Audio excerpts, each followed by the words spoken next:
ATN বাংলার স্বাস্থ্য বিষয়ক অনুষ্ঠান ডক্টর স্টেশনের 4 বছর পূর্তি উপলক্ষে এটিএন বাংলাকে আমি কৃতজ্ঞতা ভরে স্মরণ করছি তাদের এই আয়োজনের জন্যে।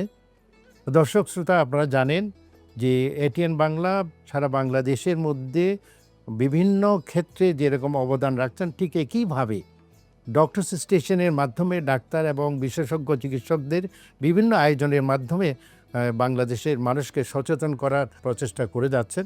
সেই ক্ষেত্রে আমি একজন মানসিক বিশেষজ্ঞ হিসাবে আমি মনে করি এই ধরনের উদ্যোগ খুবই গুরুত্বপূর্ণ।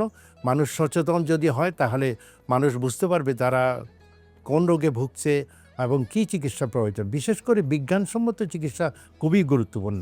ডক্টর স্টেশনের 4 বছর পূর্তি উপলক্ষে আজকের যে আয়োজন, আমি কসমোপলিটন হাসপাতালের পক্ষ থেকে আমি ওনাদেরকে, বিশেষ করে এটিএন বাংলা যারা আজকে উপস্থিত হয়েছেন তাদের প্রতি এবং কর্তৃপক্ষের প্রতি আমি আন্তরিক কৃতজ্ঞতা এবং ধন্যবাদ জ্ঞাপন করছি। আমাদের দেশে, অন্যান্য দেশে আছে, আমাদের দেশের মতো এশিয়ার দেশে কুসংস্কারে জড়িত মানুষ, যার কারণে রোগ চিহ্নিত করা এবং রোগের বিজ্ঞানসম্মত চিকিৎসা অনেক সময় আমাদের জন্য কষ্টকর হয়ে যায়, চ্যালেঞ্জিং বিষয় হয়ে যায়।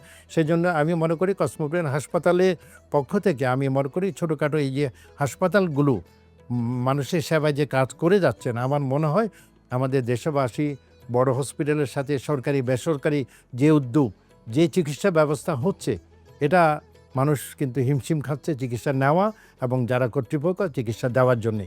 আমি দেখেছি মেডিকেল কলেজে গিয়ে ফ্লোরিং রুগীরা থাকে, তারপরে কিন্তু শেষ হচ্ছে। কারণ আমরা যত এগিয়ে যাচ্ছি তত মানুষের মধ্যে সমস্যা, স্বাস্থ্য সমস্যা দেখা দিচ্ছে। সেই জন্য সরকারি বেসরকারি উদ্যোগকে যদি আমরা সমন্বিত করতে পারি তাহলে আমাদের দেশের মানুষজন সঠিক চিকিৎসা পাবে এবং মানুষ মৃত্যুর যে ঝুঁকি থাকবে এবং চিকিৎসার যে বিজ্ঞানসম্মত পথ সেটা খুঁজে পাবে।